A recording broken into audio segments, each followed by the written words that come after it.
Programme করবে, কোনো সমস্যা নেই। কংগ্রেস প্রোগ্রাম করবে, কোনো সমস্যা নেই। ফরওয়ার্ড প্রোগ্রাম করবে, কোনো সমস্যা নেই।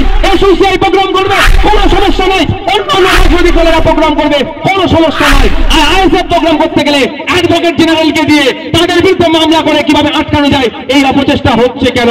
আইএসএফ তো জয়েন্টে জয়েন্ট ওদের ব্যথা দিচ্ছে, সেই জন্যই ওরা কষ্ট পেয়ে আইএসএফ এর প্রোগ্রামকে আটকায়। মোদীজির বিরুদ্ধে ইমপিচমেন্ট নিয়ে আসা হয়েছিল, নানার জন্য সবাই তৎপরতা দেখিয়েছিল। আমাদের রাজ্যে তিনি কালকে সংহতি মিছিলের নামে বড় বড় ডায়লগ দিলেন। সর্বপ্রথম মোদীজির নামে বিরুদ্ধে যে ইমপিচমেন্ট আনার কথা হয়েছিল এই বিরোধিতা করেছিলেন। মোদীজি মুখ্যমন্ত্রী গুজরাট তো দূরের কথা, এতক্ষণ হয়তো ওনার জেলে থাকতো, তার পরিবর্তে সে আজকে দেশের প্রধানমন্ত্রী এইখানে চলে আসবে। এনার জন্য হয়েছে, এনার বড় ভূমিকা আছে। ইনি বহুত বড় লেভেলের খেলোয়াড়, বুঝতে পারছেন? আর আপনাকে বোকা বানানোর জন্য সংহতি মিছিল দেখাচ্ছে। তিনি কিন্তু সুপ্রিম কোর্টে যায়নি, এটা আপনাদের মাথায় আমি দিয়ে রাখলাম।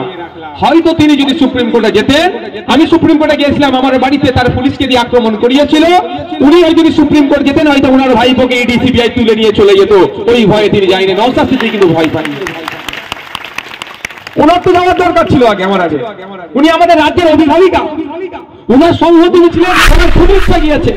এই দিন আমাদেরকে দেখতে হতো না, মোদীজি ওইটা উদ্বোধন করার যোগ্য থাকতো না। গুজরাট দাঙ্গার পরে মোদীজির বিরুদ্ধে ইমপিচমেন্ট নিয়ে আসা হয়েছিল, নানার জন্য সবাই তৎপরতা দেখিয়েছিল। আমাদের রাজ্যে তিনি কালকে সংহতি মিছিলের নামে বড় বড় ডায়লগ দিলেন। সর্বপ্রথম মোদীজির নামে বিরুদ্ধে যে ইমপিচমেন্ট আনার কথা হয়েছিল এই বিরোধিতা করেছিলেন। মোদীজি মুখ্যমন্ত্রী গুজরাট তো দূরের কথা, এতক্ষণ হয়তো ওনার জেলে থাকতো, তার পরিবর্তে সে আজকে দেশের প্রধানমন্ত্রী এইখানে চলে আসবে। এনার জন্য হয়েছে, এনার বড় ভূমিকা আছে। ইনি বহুত বড় লেভেলের খেলোয়াড়, বুঝতে পারছেন? আর আপনাকে বোকা বানানোর জন্য সংহতি মিছিল দেখাচ্ছে, শুধু ভোটটার জন্য। আমি আপনাদের বলবো, সজাগ সতর্ক থাকুন, আওয়াজ তুলুন অধিকারের জন্য। কে হিন্দু, কে মুসলমান, কে জৈন, কে খ্রিস্টান দেখার দরকার নেই আমার। আমি নাগরিক, আমার অধিকার পাচ্ছে কি পাচ্ছে না। আমার পাশের বাড়ির ওই শঙ্কর খেতে পাচ্ছে না, আর আপনি আমার কাছে ধর্মের গল্প শোনাবেন, ও হতে দেওয়া যাবে না। আমি আগে শঙ্করকে কিভাবে খাবারের ব্যবস্থা করা যায় সেটা দেখবো। আমার পাশের বাড়ির সাহেব খেতে পারছে না, আপনি আমাকে হিন্দু মুসলমানের গল্প শোনাবেন, ও গল্প ফাঁদে পড়লে হবে না। ওর খাবারের ব্যবস্থা আমাকে হিন্দু মুসলমান এক হয়ে ব্যবস্থা করতে হবে। এই লড়াইটা আমাদেরকে লড়তে হবে। এই লড়াই লড়ছি বলে তো আমাদেরকে ডিস্টার্ব। ধর্মতলায় বিজেপি প্রোগ্রাম করবে, কোনো সমস্যা নেই। কংগ্রেস প্রোগ্রাম করবে, কোনো সমস্যা নেই। ফরওয়ার্ড প্রোগ্রাম করবে, কোনো সমস্যা নেই। এসোসিয়াই প্রোগ্রাম করবে, কোনো সমস্যা নেই। অন্যান্য রাজনৈতিক দলেরা প্রোগ্রাম করবে, কোনো সমস্যা নাই। আর আইএসএফ প্রোগ্রাম করতে গেলে অ্যাডভোকেট জেনারেলকে দিয়ে তাদের বিরুদ্ধে মামলা করে কিভাবে আটকানো যায় এই অপচেষ্টা হচ্ছে কেন? আইএসএফ তো জয়েন্টে জয়েন্ট ওদের ব্যথা দিচ্ছে, সেই জন্যই ওরা কষ্ট পেয়ে আইএসএফ এর প্রোগ্রামকে আটকায়।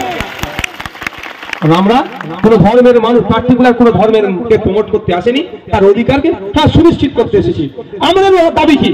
যে স্বাভাবিক অধিকার জল জমি জঙ্গলের, সেটাকে উদ্ধার করতে হবে। পাহাড় থেকে সাগর পর্যন্ত, জঙ্গল থেকে সুন্দর, দীঘা থেকে সুন্দরবন পর্যন্ত বাংলার মানুষ জেনে গিয়েছে আইএসএফ এর লক্ষ্য উদ্দেশ্য কি।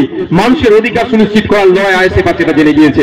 ওই যতই ক্যাসেট বাজাক না কেন, ওই মুসলমানদের দল বিজেপির দালাল বাংলার মানুষ আর খাবে না। কে বিজেপির দালাল সেটা বাংলার মানুষ ভালো করে জেনে নিয়েছে। নতুন করে বলতে লাগবে নাকি?